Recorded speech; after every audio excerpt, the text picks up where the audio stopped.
India is a place where we have a huge multitude of population, and as we know, land is scarce.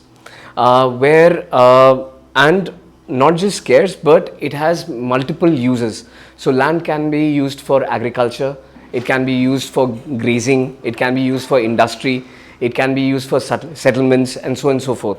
And in today's day and age, land acquisition as such is becoming a more of a problem. In this context, we have a huge plan to do 100 gigawatts of solar power plants in India. Now, this would require huge tracts of land. Now, not just multiple uses, but land further kind of has other problems associated with it. One, there is to find a plain plain terrain which is shadow free is again a difficult proposition.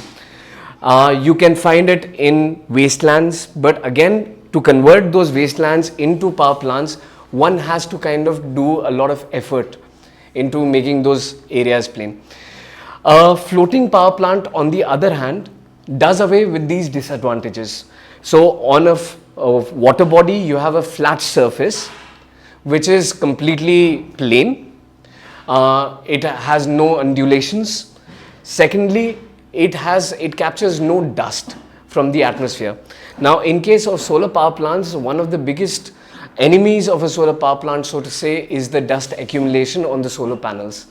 Now, in case of water body, that dust accumulation does not occur. Thirdly, you have, if you look at the current regional focus